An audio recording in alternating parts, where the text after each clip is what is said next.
This portion is brought to you by Tatak Excellence. Yan ang magaling! Natural, organic. This is our native pig. Paano nga ba ang tamang paraan at ano-ano ang dapat tandaan sa pag-aalaga ng ating mga native pigs?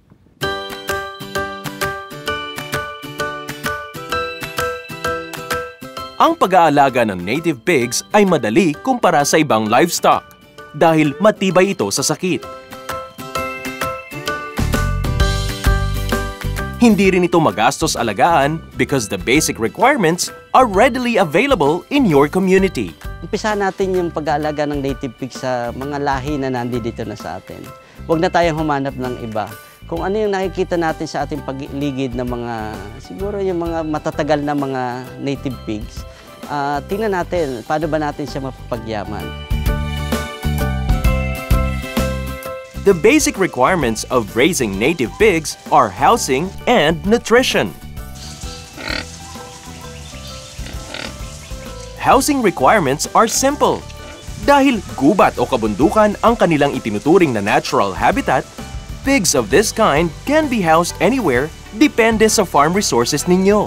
Meron kaming 4 na klase ng bahay dito.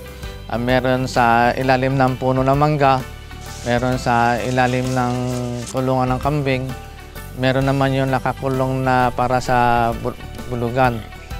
At meron din kaming nakapawala na nakabakod lang ng yero. Ang dito sa mga ilalim ng manggahan, yung mga may anak para mas malayang lumakad ang mga anak. Ang nasa ilalim ng mga kambing, para ang mga damo nilang mga nalalaglag o sobra, sila na ang pumupulot. Dahil sa nakakatipid, hindi ka ala ng taong magbibigay ng damo kung saan nalalaglag ang mga damo. Sa flooring naman ng pabahay ay hindi na kailangang sementado pa. At dahil hindi sementado, hindi na kailangan ang regular na paglilinis nito.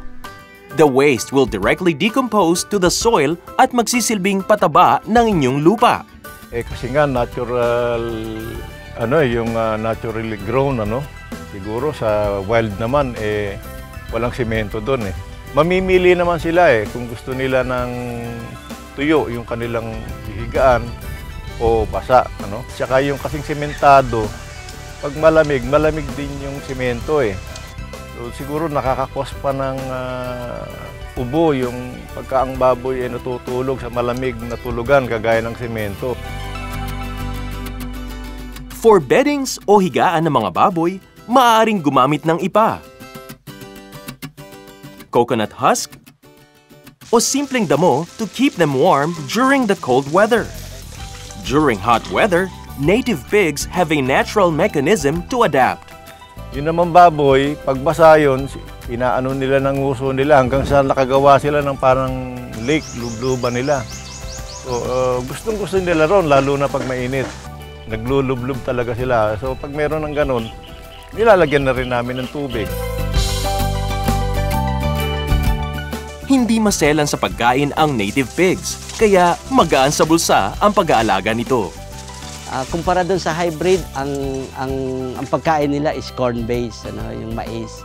Siguro dito sa native pigs, nakita naman natin dito sa center na maganda yung pagtanggap ng native pigs doon sa rice bran-based na pagkain. So, pwede natin gamitin yan. Gamitin natin, sayang naman yung pangalan niyang baboy damo kung hindi natin gagamitin yung mga damo sa paligid.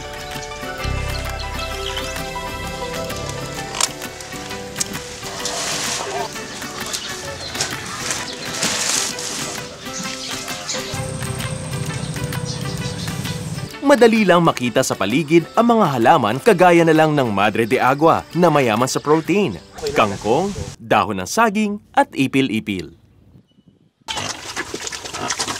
Ang darak o rice bran na inihahalo sa tubig ang madalas na ipakain sa mga baboy.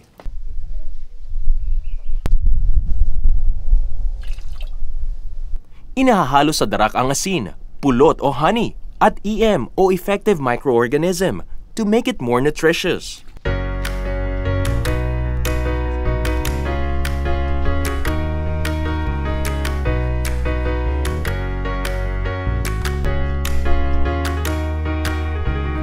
Ang EM ay may nilalaman na lactobacilli na tumutulong para mabilis na mag-decompose ang dumi ng mga baboy.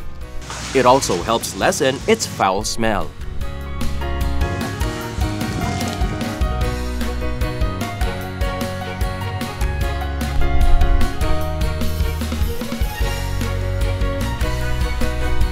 Bihirang magkasakit ang mga native pigs, kaya hindi requirement ang pagbibigay ng iba't ibang gamot at antibiotic. Sa kalusugan naman, alam natin to, highly adapted talaga siya. Eka nga, walang science nung araw, ay nakasurvive itong native pigs. Siguro napakaganda na tanggapin natin siya na may maganda siyang adaptability sa kondisyon. Hindi siya ganong nagkakasakit. Napakaganda ng kanyang pag-adapt sa init, sa taglamig. Ala naman nagkakasakit nito, hindi matakaw sa sakit ang native pig. Breeding native pigs is done naturally. Kadalasang ipinagsasama ang mga lalaki at babaeng baboy sa isang kulungan hanggang sa mabuntis ito. After 114 days, makikitaan na ng signs of labor ang inahin. Ipasok sila sa isang farrowing pen to protect them and the piglets from other pigs. Meron kang farrowing pen, bubukod mo na siya, ilalabas mo na siya.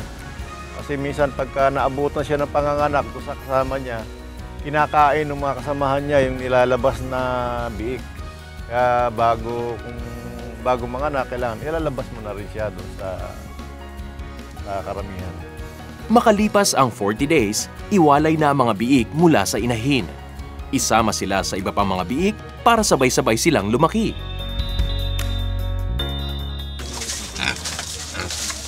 Eight months after ipanganak ang lalaking baboy, ay maaari na itong gamitin for breeding. Para sa mga dumalaga naman, hintayin ang second sign of heat when they are 8 months old bago ito pwedeng ibulog. Raising native pigs is easy and economical dahil natural at organic ang pag-aalaga dito. Basta kayang tugunan ang basic requirements nito, handa ka na mag-manage ng native pig na negosyo.